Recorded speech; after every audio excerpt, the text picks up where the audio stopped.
Grabois hizo un papelón en vivo con Novarecio. Massa es infinitamente mejor que Milei, aún siendo la antítesis de lo que yo quiero expresar dentro del campo nacional y popular. Y además había un acuerdo entre nosotros que fue público.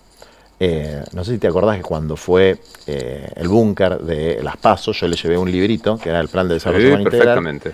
Y acordamos por lo menos un punto, que era el plan de 1 millón de lotes, que estaba todo en un mapa de dónde se iban a hacer, etcétera, para que la gente de clase trabajadora, ni siquiera la casa, no eran ni viviendas sociales, era 250 metros cuadrados, 500 en algunas provincias, donde vos tenías agua, luz, cloacas y un terreno para poder construir tu casa. Bastante sencillo en un país como Argentina. Y le cambia la vida a 5 millones de personas, a 1 millón de familias. Y él lo anuncia y abre la página del registro de solicitantes, de la gente que se quería anotar. 1.300.000 personas en una semana. La mitad decía que estaba dispuesta a cambiarse de ciudad. Un cuarto decía que estaba dispuesta a cambiarse de provincia por un pedacito de tierra. Hay gente que la viene pasando mal hace mucho y la está pasando peor ahora. Yo quiero resolver los problemas que se están generando ahora, que son graves, pero también los problemas que venían de antes. Tenemos largo rato para charlar tu plan, pero es verdad, si yo fuera vos, me contestaría, dale, pasaron de Montonera pone bomba a la mejor ministra, Macri ahí sentado, estoy desilusionado de Milei y acordó. O sea, la contradicción en la política tiene un parámetro que a mí me cuesta entender, ¿no? Pero vos también dijiste, ni en pedo, voto a Massa y que yo cuenta. Yo con maldad pasé varias veces eso. Entonces, digamos, yo siento que te inscribís en la misma contradicción, de diferente magnitud, pero te inscribís en la contradicción. No, absolutamente. Y la contradicción, esto lo explicaba muy bien Francisco. Frente a una contradicción hay dos maneras erróneas. Yo me he equivocado en una muchas veces. Una manera errónea, que es la mía, es quedar encerrado en la contradicción. No poder parar de putear. La otra manera es hacerte el boludo con la contradicción. No, yo y Massa somos re amigos. El camino correcto es sufrir la contradicción y tratar de construir una síntesis. Es decir, yo no quiero expulsar a Massa de una futura coalición popular. No quiero que tenga la hegemonía. No quiero que la hegemonía vaya de ese lado, porque no es un problema moral, es un problema político. Después hay temas morales, pero la política es crear las mejores condiciones para que los seres humanos puedan buscar la felicidad. Esa es la concepción aristotélica. Las mejores, no la óptima. No, es imposible. No, la purita. Mirá, el Ministerio de la Felicidad que querían hacer en Venezuela y no existe, no se puede decretar la felicidad. Es bueno, pero es muy, muy interesante lo que decís de Francisco. Dos errores, o me hago el boludo, o no paro de darme de rosca por la contradicción, o trato de sintetizar. Bueno, entonces hay que tratar de sintetizar. Entonces, cuando ese tape que vos pasás, si vos lo pasás entero, yo lo que planteo es no vamos a dejar que nos impongan ese candidato al que adjetivo de manera muy agresiva, que cambiando el tono, cambiando la forma no cambio el contenido. Pero no decía que no lo iba... O sea, lo que yo estaba planteando es que nos den internas. Primero, yo estaba militando la candidatura de Guado en ese momento. Se cae lo de Guado el mismo día que lo anuncian, y yo ahí le planteo a todos los dirigentes de Unión por la Patria, bueno, tienen que tomar una decisión. O me dan las PASO, o yo voy por afuera. Porque yo planteé esto y voy a ser consecuente con lo que planteé. Entonces yo competí contra Massa. Perdiste. No me hice el boludo, competí. Y cuando vas a hacer una coalición, el que gana, gana, y el que pierde, acompaña. Entonces, obviamente, como yo no soy neutral en una contienda entre Milei y Massa, no solamente lo voté, lo milité. Con la teoría del mal menor, que es una teoría válida. Lo que pasa es que no puede ser permanente. Vos no puedes estar permanentemente planteando el mal menor. Pero es una teoría válida, desde luego, desde el más elemental sentido común. Frente a dos males, elegir el mal menor. Y para mí, Milei y Massa eran dos males. Pero Milei era un mal muy superior al mal de Massa. Dijiste algo que es muy interesante y que comparto. En estas dos líneas, grosso modo, de la historia argentina. Los nacionales y populares y los liberales ilustrados. Que de ilustrados poco, porque yo siempre digo, che, lean entero Alberdi. Sí. Ojalá, digo, ahora lean entero lo que cree Alberdi del Estado, de la importancia del Estado como regulador de las diferencias. Está escrito, o sea, nosotros tuvimos la oportunidad de pasar por la Facultad de Derecho y nosotros leíamos en serio a Alberdi. Y fracasaron. Ahora, ¿se puede decir que los que estaban en el campo de lo nacional y popular también fracasaron bajo la bandera de lo nacional y popular? A ver, creo que en el conjunto de lo que es una nación, que es la unidad de destino, hay un fracaso. Sí. Creo que en lo nacional popular, en los dos grandes periodos que fueron por lo menos del siglo XX, tres grandes periodos: el irigoyenismo, el radicalismo, el peronismo y el kirchnerismo, hubo avances sociales y culturales. Y hubo cosas malas también, pero hubo avances sociales y culturales. Culturalmente, por ejemplo, el matrimonio igualitario. Es un avance, es indiscutible. Económicamente, yo milité socialmente, no políticamente, socialmente, contra un montón de situaciones del kirchnerismo. Digamos, por ejemplo, la falta de urbanización de los barrios. Nuestra consigna era: somos lo que falta, en representación de los trabajadores informales. Con Bergoglio hablamos del escándalo de la pobreza. Hablamos de una sociedad con esclavos y excluidos por los talleres clandestinos, etc. Pero según la UCA, Cristina se fue con 26%, 27% de pobreza. Nunca volvimos a llegar a esa cifra. Todo fue peor. Entonces, el salario en dólares, son datos numéricos muy fuertes. Y cuando empecé yo a militar en el 2001, era una cosa desastrosa. Entonces, insisto, si uno lo toma en términos absolutos, la Argentina de 2015 era un país que andaba mal. Pero si uno lo toma en términos relativos, es decir, en cómo estaba antes, es un país que andaba bien. Entonces, yo creo que fueron momentos más felices para nuestro pueblo. Déjame que sume, digo, porque matrimonio igualitario, identidad de género, derecho de las mujeres, montones de cosas que... Te puedo hacer 200. Aparte, podríamos discutir después, Asignación universal por hijo, moratoria jubilatoria, la gente se puede jubilar. Podríamos discutir un montón de régimen cosas. De empleadas domésticas. Sí, yo tengo amigos con los que se discuten. Hay un libro de Vilma Ibarra que es Cristina versus Cristina, que cuenta que Vilma, no Milei, que Cristina no estaba a favor del matrimonio. Bueno, salió. O sea, después también dicen que la UH había sido una idea de Carrió. Es de Carrió. En realidad Carrió. Nosotros planteamos también la asignación salió, en el 2001. Qué sé yo, no pero sé. Después lo que decís hay que hacerlo. Salió. O sea, Macri dijo pobreza cero y no hizo pobreza cero. Pero digo, salió. Sí. ¿En qué fecha? Mirás el calendario. Ahora, yo noto que hay algo, y lo vi el domingo con Cristina en el acto, que vi entero, vi Teresa Parodi Bella, que ella habla de 12 años y medio. Vos hablás hasta el 2015. Che, hay 4 años que ustedes también militaron, que llaman a Alberto Fernández. Bueno, del mismo modo... No me digas pandemia y la guerra a Ucrania, te lo pido. No. A ver, ambos son datos de la realidad, pero a mí no me vas a escuchar decir eso. Vos podés... A ver, a mí hay un señor que se llama Stornelli, que me denunció por sedición contra el gobierno de Alberto Fernández. Sedición. Yo era un sedicioso del gobierno de Alberto Fernández. Esto es atentar contra la estructura institucional. El delito de sedición es uno de los más graves que hay. Sí, desde luego esa causa no prosperó, en problema de Stornelli conmigo. Pero yo me siento responsable en un muy pequeño grado sobre ese gobierno. Porque primero, también fue el mal menor. Segundo, para nosotros fue terrible cuando Cristina tomó esa decisión y lo planteamos a ella. Tercero, nosotros tomamos decisión como fuerza. A mí me ofrecieron un cargo muy importante que yo rechacé. ¿Qué te ofrecieron? Me ofreció una Secretaría de Estado muy importante. Sí promovimos personas que para mí cumplieron excelentemente su tarea, rindieron cuentas. Una de ellas es alguien que fue perseguida brutalmente en nombre mío, ¿no? Para atacarla a ella y para atacarme a mí, que fue Fernanda Miño. Fernanda Miño. Es una mujer, una catequista de Villa La Cava, que empezó su tarea de funcionaria en Villa La Cava y cuando terminó volvió a Villa La Cava. Sigue viviendo exactamente en la misma villa donde vivía antes. Y fue la cabeza de un proceso extraordinario de obras públicas en los barrios populares. Muchos colegas tuyos se pasaron horas y horas hablando del famoso FISU. ¿Te acordás? ¿Cómo? Bueno, obviamente yo no estoy jamás me llamaron indagatoria por nada. A Fernanda Miño jamás la llamaron indagatoria por nada. Es decir, el principio de inocencia violándose permanentemente, por lo menos en el buen nombre y honor de las personas, y la falta de reconocimiento del trabajo bien hecho, que no fue solamente Fernanda Miño, hubo otros elementos. Ahora, el gobierno en su conjunto fue un gobierno muy malo. Y desde luego los que tienen más responsabilidad son los que más poder tuvieron en ese gobierno. Yo fui de los que militó y pidió el voto por Alberto Fernández y no me arrepiento de eso. ¿Por qué no iba a pedir el voto? Entra por ahí Alberto Fernández, ¿qué le decís? Y mira, ya... a esta altura del partido, si lo saludo es por cortesía. porque creo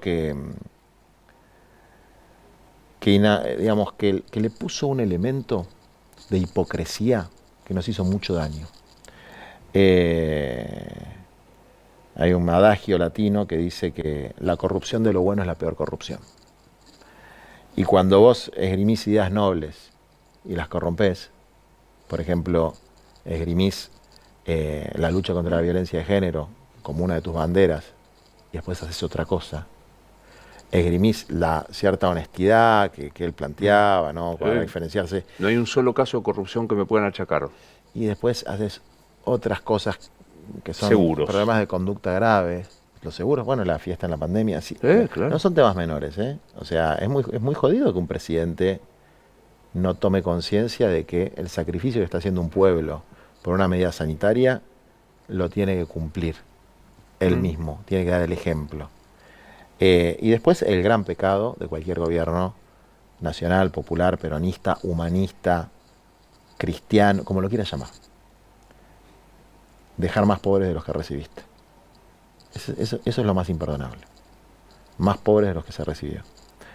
Pero si vos me preguntás, si volvés el tiempo para atrás y solamente lo volvés al día de la elección y tenés que entrar al cuarto oscuro, y lo vuelvo a votar. Porque pienso que Macri hubiese sido peor.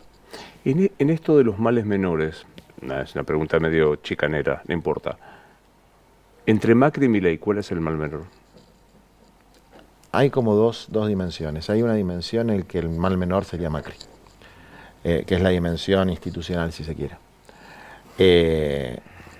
Porque en la dimensión de la timba financiera y de la represión y de las políticas de destrucción, por ejemplo, del Hospital Garrahan, del CONICET, de la Universidad de Buenos Aires, que fíjate qué curioso, el Garrahan, el CONICET y la Universidad de Buenos Aires, ¿sabes lo que tienen en común?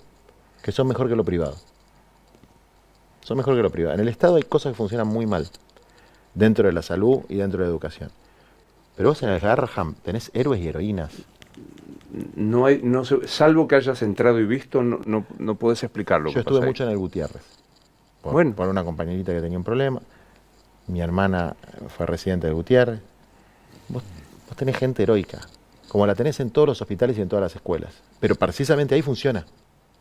Después hay hospitales y hay escuelas que funcionan peor, donde hay que tener un sentido de autocrítica de que se perdió el compromiso comunitario, además del de financiamiento, además de la responsabilidad de los estados provinciales, y hay que hacer una gran reforma que implique el reconocimiento y la jerarquización de docentes y personal de salud, pero sobre todo que el derecho primogenio es el de los niños, como pasa en el Garrahan, donde vos escuchás llorando a los profesionales por lo que le pasa a los niños, no por lo que le pasa a ellos.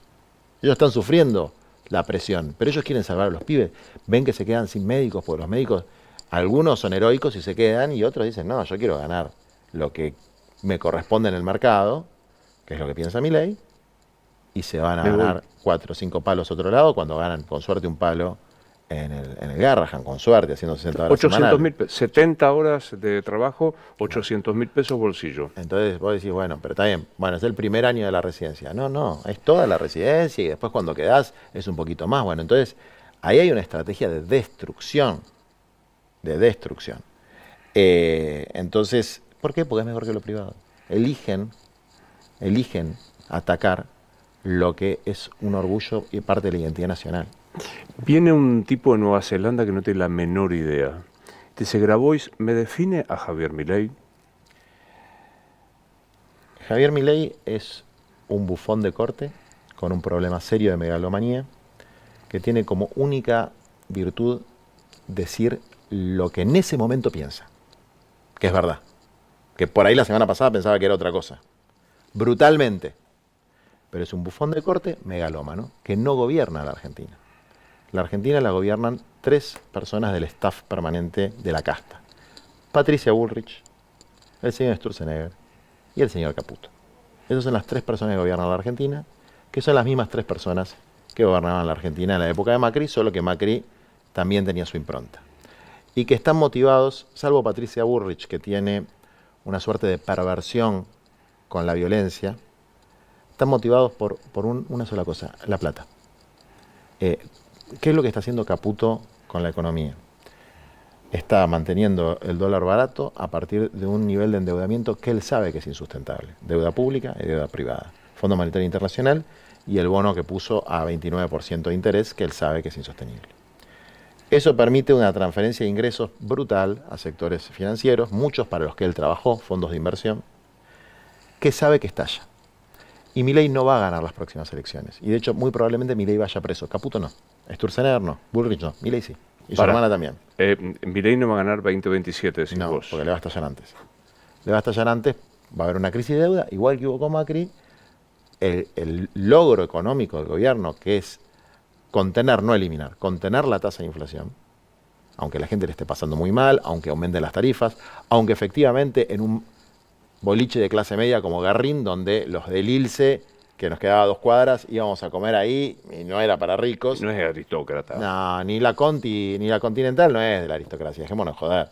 Las empanadas valen eso, y después hay un compañero nuestro que es pizzero, después mirá el video que lo subió a mis redes, que vende empanadas a 30 lucas en un barrio bastante de clase media baja, que traje de Bulón, y saca la factura de luz, de gas, y te explica por qué los costos no le dan para venderlas más baratas. O sea, lo que dice Darín es parte de la realidad objetiva, y la respuesta del gobierno es parte de una estrategia de provocación. Pero sí, es un megalómano, es una persona seriamente trastornada, también con una cierta maldad que fue adquiriendo, y insisto, que es un bufón de corte, un bufón de palacio, de los más, de Trump, de cualquiera que tenga más poder de él. Puede tener una explicación psicológica a eso, pero no nos vamos a poner a hablar de eso ahora. Los que tienen muy claro lo que hacen son este staff permanente, que se va reciclando y reciclando y reciclando, que estuvieron con De la Rúa, que estuvieron, ¿no? Porque Bullrich fue ministra de Trabajo de la Rúa. Sí, claro, el 13%. Bueno, el 13%. Están haciendo lo mismo. Y saben que estalló con De la Rúa, estalló con Macri, va a estallar con Milei. Lo que pasa es que en el medio hicieron fortunas. Pero fortunas siderales. No es corrupción política. No es que se la llevan en una valija. Son fortunas a niveles muy elevados de los fondos de inversión para los que después trabajan. ¿Qué te pasa cuando ves el voto en un sector carenciado que vota la Libertad Avanza? El neozelandés te pregunta, ¿me explica Grabois?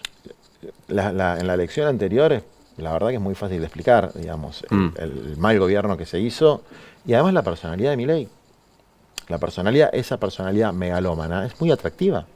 Estamos en una época donde yo estudio mucho cómo va cambiando el algoritmo de las redes sociales. Hoy las redes sociales premian la hiperindividualización. La hiperindividualización y la agresión. Eso premia el algoritmo.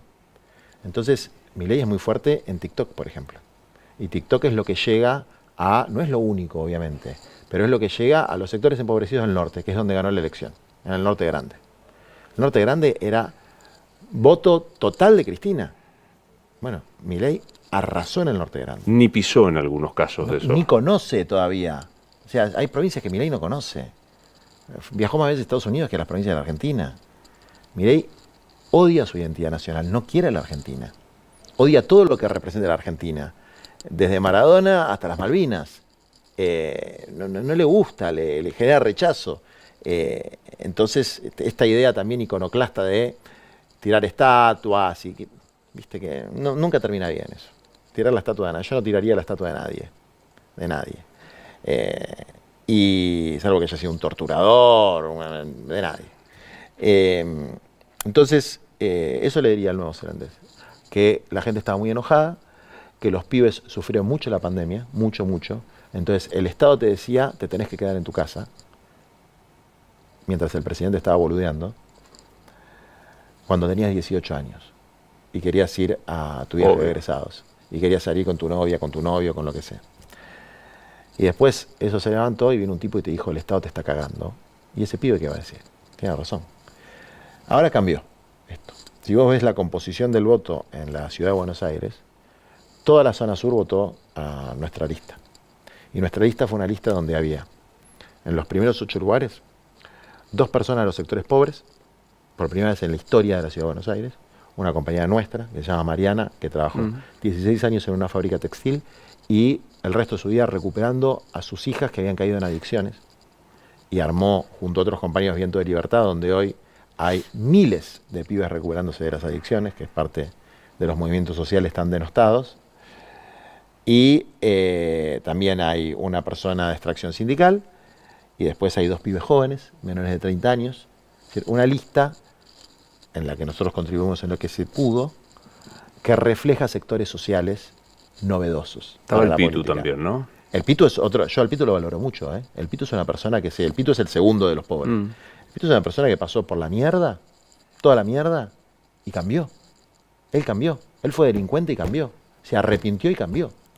Él vivió en la calle, delinquió, se arrepintió y cambió. Y armó un bachillerato y armó Pasó un por comedor. el proceso, ¿no? Se bancó el proceso y del proceso penal, quiero decir, no es que se lo No. ¿cómo se dice? Indultó. No me No, sale nadie, de- ni lo indultaron, ni lo sobreseyeron, ni coimió un juez. Es un tipo muy ejemplar, el Pitu, como proceso de superación personal. Lo que pasa es que a veces es muy feo para algunos sectores decir estas cosas, porque hay una gran discriminación. Vos fíjate, vos hiciste una nota que me mandaron el recorte, me pareció extraordinaria en La Salada. Sí.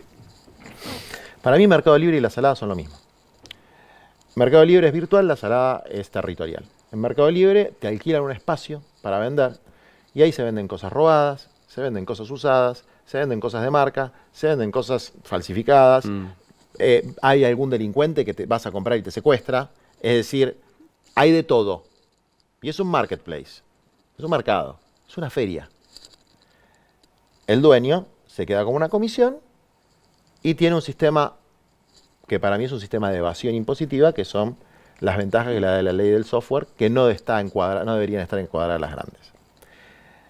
Vamos a decir Galperin, para poner un nombre. La Salada es lo mismo, pero físico. Hay buenos, malos, qué sé yo. Pero hay, tanto en un lugar como en el otro, hay cientos de miles de personas que viven de ¿Pero eso. Galperín es Castillo? Es la misma mierda.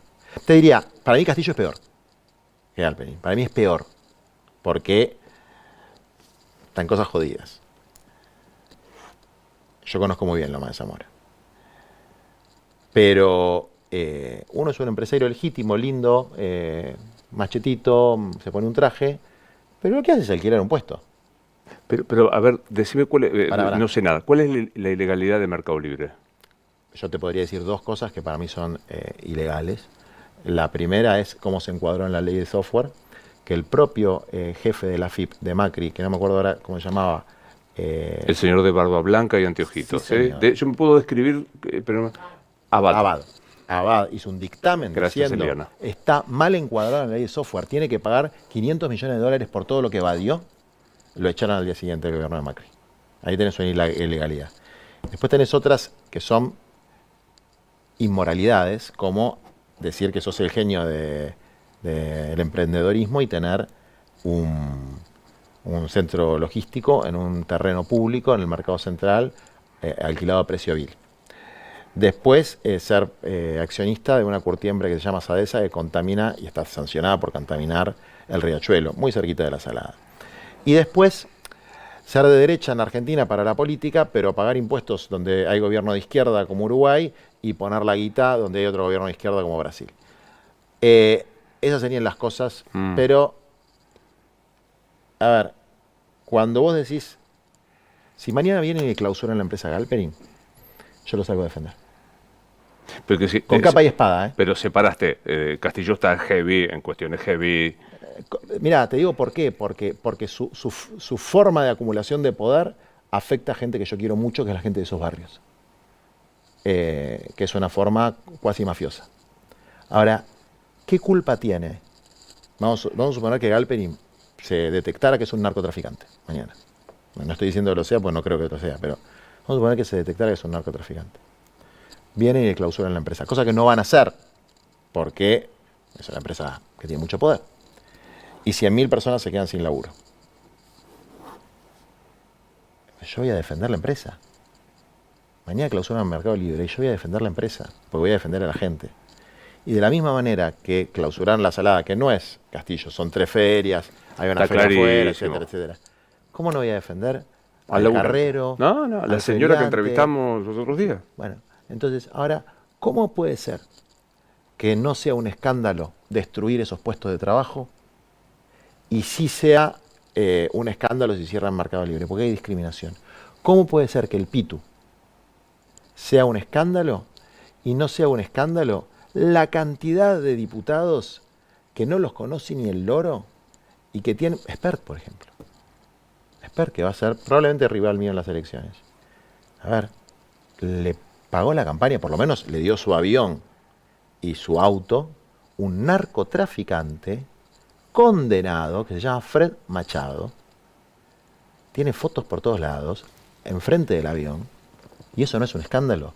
Y un pibe que pasó un proceso penal, se arrepintió, armó un bachillerato popular y le transmite a los otros chicos de los barrios que no vayan por el mismo camino que él, ¿es el malo de la película?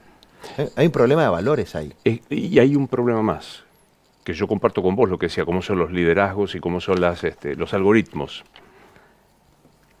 Que es blanco y negro.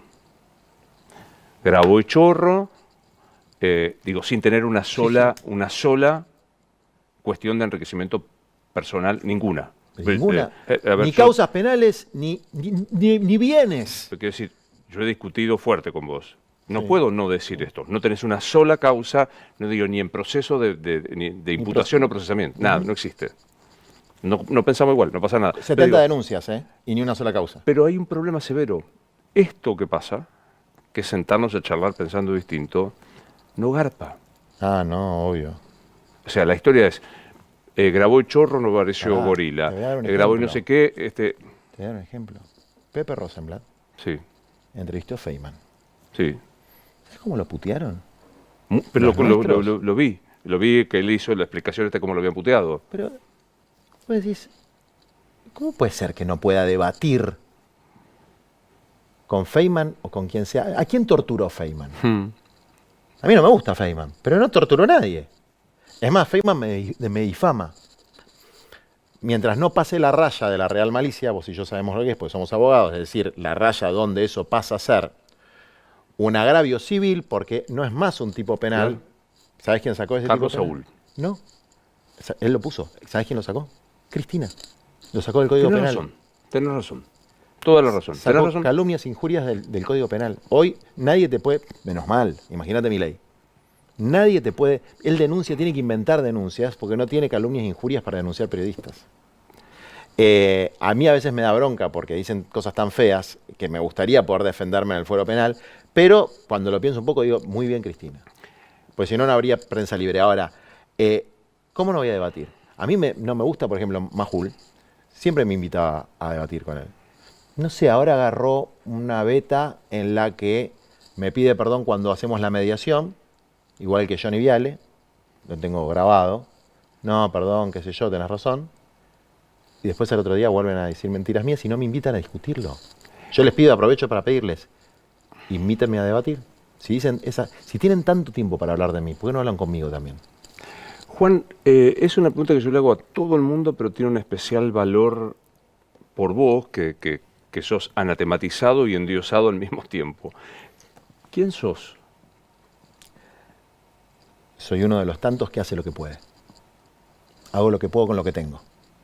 Con mis ideas, con la capacidad organizativa, con mi capacidad de comunicar, con el nivel cultural que pude tener gracias a haber nacido en una familia de clase media alta profesional y con el colectivo del que soy parte. Hago lo que puedo. No creo que vaya a ser a decretar la felicidad en la Argentina. Creo que podemos construir mejores condiciones para que la gente pueda buscar su propia felicidad, que es una tarea individual. Pero si no hay una sociedad que acompaña, si no tenés los derechos básicos garantizados, derecho a comer, a educarte, a curarte, ir a una buena escuela, ir a un buen hospital, y es un poquito más difícil buscar la felicidad que si naciste bien parado, como me tocó a mí, digamos. Entonces, yo trabajo, lucho y creo en eso. El día que se me acabe la arena, me quiero morir pensando que hice algo que, con un sentido y un propósito en la vida y que aporté algo que va a trascender mi propia vida y que la precede, ¿no? Por eso la línea histórica. Y eso soy. Y también soy un tipo que hace muchas cagadas. Por ahí no como las de otros, pero sí que hace cagadas, que se enoja, que dice cosas que están mal, que exagera en algunas definiciones, que seguramente tiene rasgos soberbios. digamos, porque yo trato de hacer introspección también, que probablemente podría haber hecho más de lo que hice en algunas cosas, o podría haber levantado la voz más fuerte en otras, pero te puedo asegurar que hago lo que puedo con lo que tengo, y no soy el único. O sea, hay miles y miles y miles de personas que están o en lo político o en lo social que hacen eso.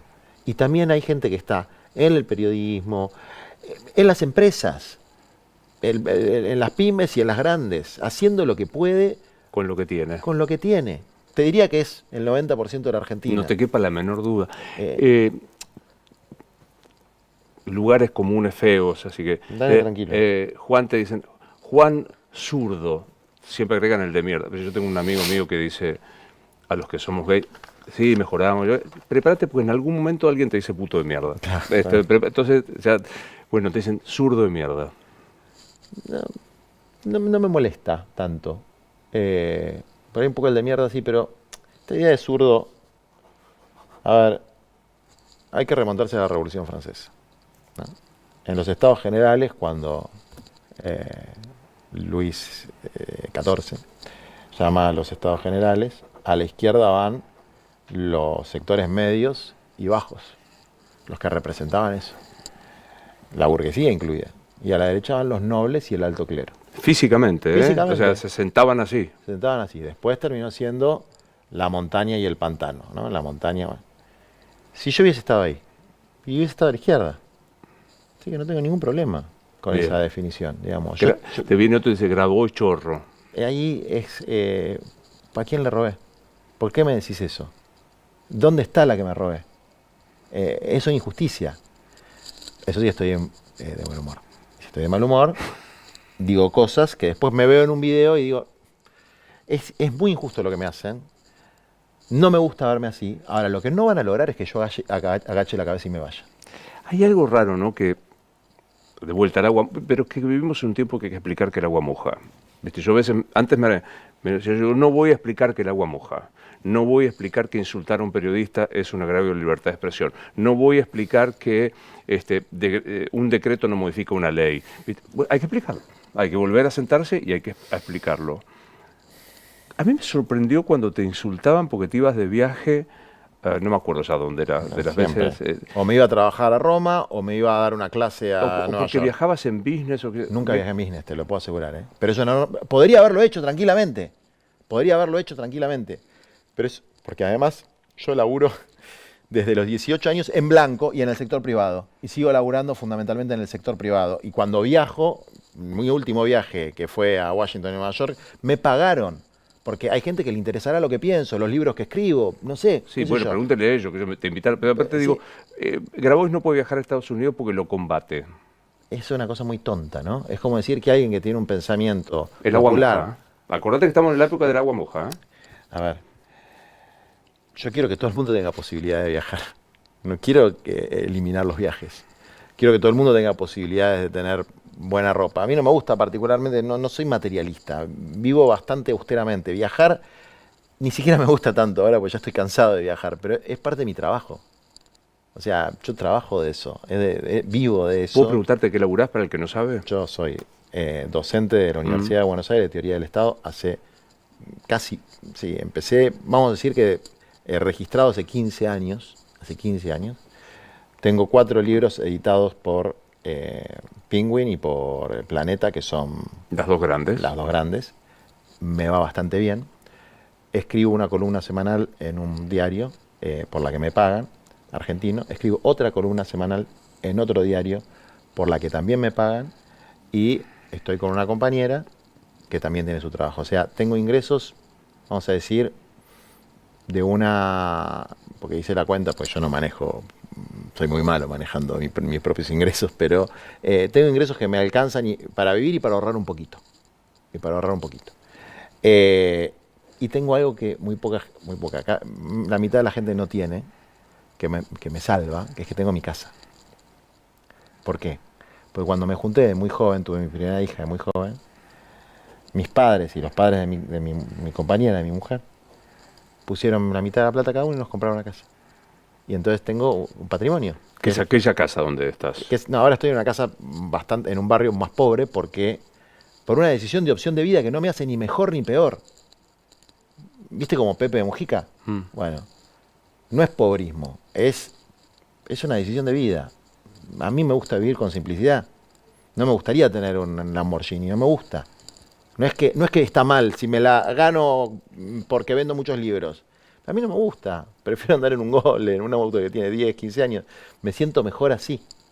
Porque siento que tiene que haber una coherencia entre lo que uno dice y lo que hace. Ahora, tener un celular, irte Viajar de viaje, a Washington si te invitan. Sí. O viajar, si me quiero ir a Brasil de vacaciones, no lo hago, pero si me quiero ir a Brasil,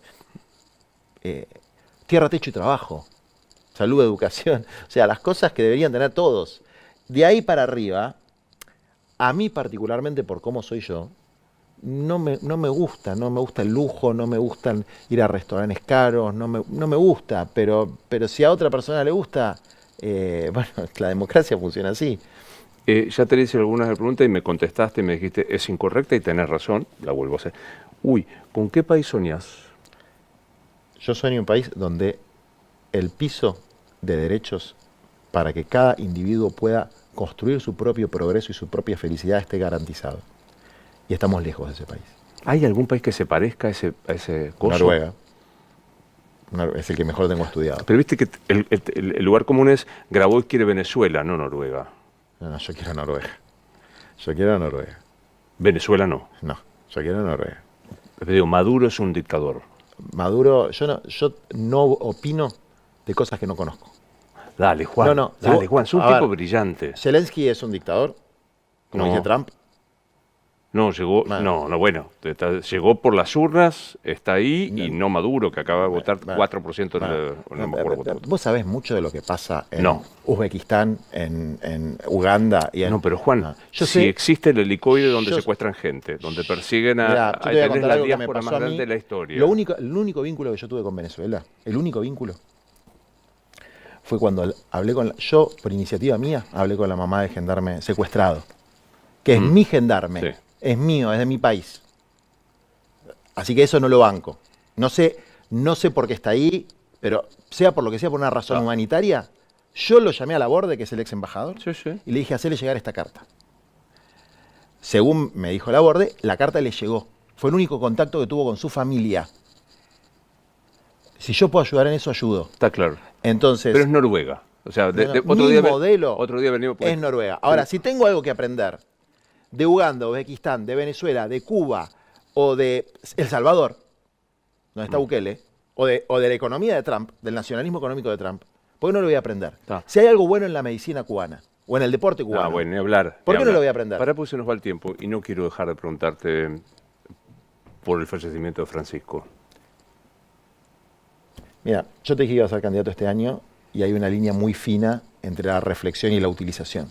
Entonces yo estoy atravesando mis duelos por mi papá, por Francisco, por el compañero que se me murió hace poco, y sí voy a predicar las ideas de la manera que yo las interpreto. Las ideas de Francisco de la manera que yo las interpreto.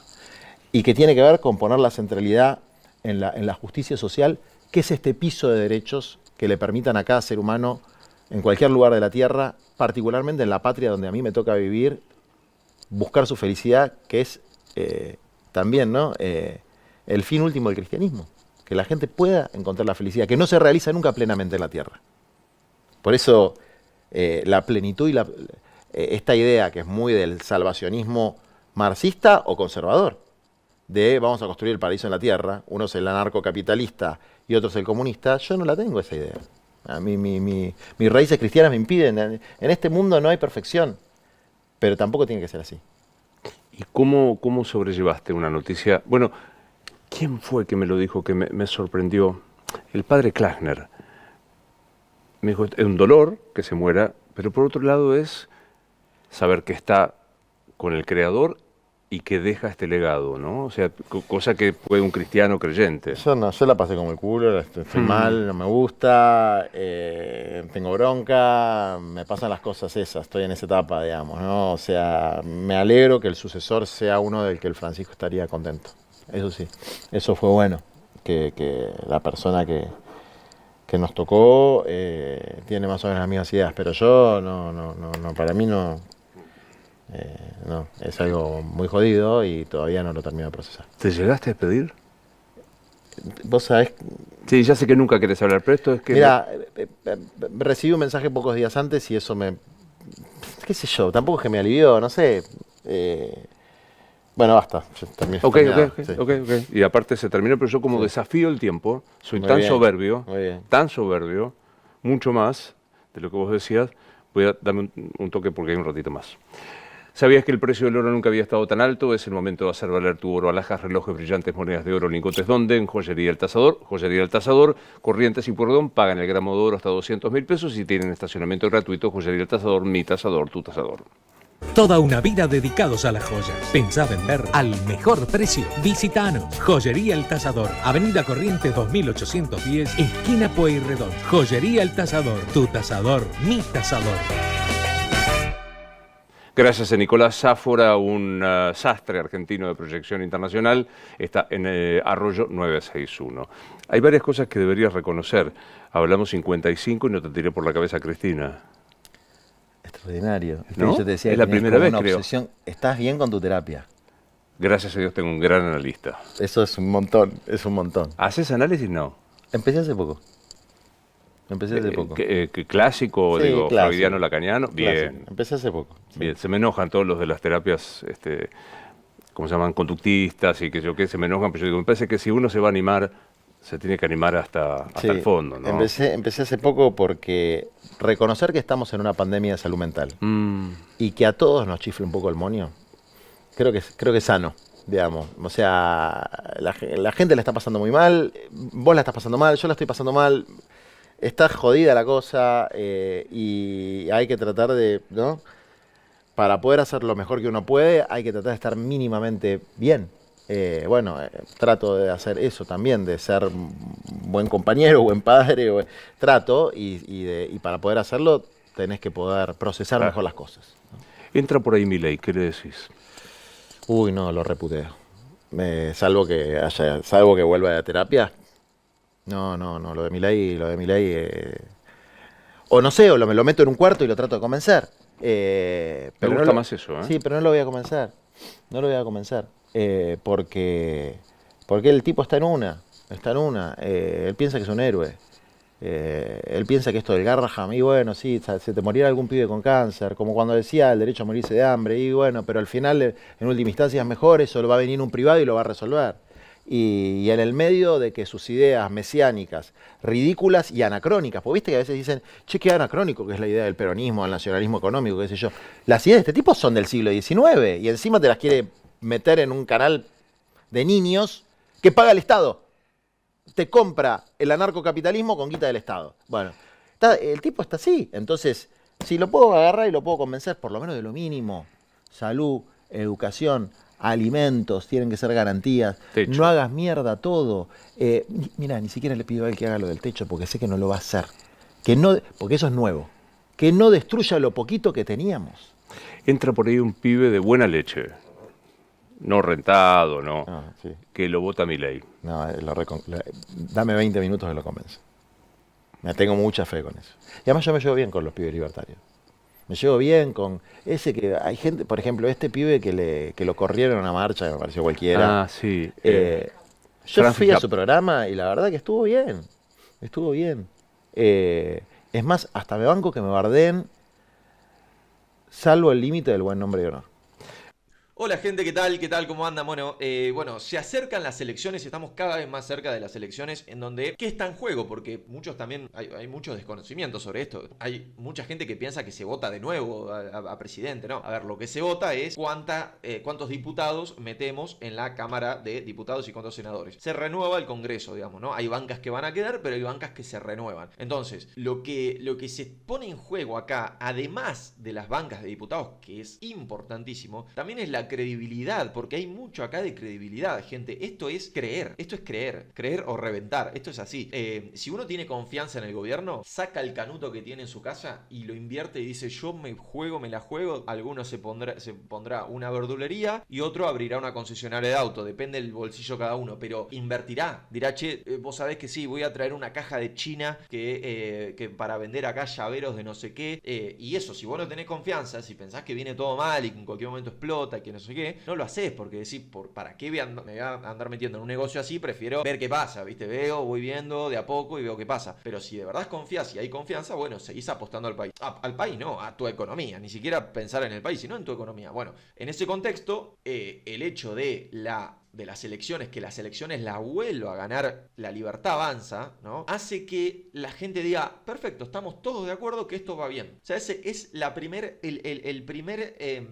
foto que vamos a tener del gobierno luego de cuando se ganaron las elecciones contra Massa. La primer foto va a ser así, exactamente, la primer foto que vamos a tener de cómo venimos en cuanto a la gente, cómo viene el gobierno en cuanto a la gente, ¿no? En cuanto a la percepción de la gente, porque sí, porque hay encuestas, hay no, después del caso Libra bajó tanto por ciento, después de la salida del cepo subió tanto por ciento, no se sabe porque siempre operan. La verdad va a estar en las urnas, que hay que ir todos a votar, hay que ir a fiscalizar, que no nos roben, hay que ir a hacer todo, porque no hay que olvidarnos que en La Matanza, el lugar donde hay 1 millón y pico de personas, sigue gobernando el peronismo. Acá no hay que, toda la provincia de Buenos Aires por Kicillof, vamos a tener que ir a fiscalizar y bueno, eso va a ser todo un tema para un poco más adelante. Pero nada, quería un poco mencionar esto, la importancia de las elecciones y lo que está en juego, porque si se llega a perder, y algunos me critican en los comentarios como diciendo, no tires mala onda, no estoy tirando mala onda sería decir, che, para mí perdemos,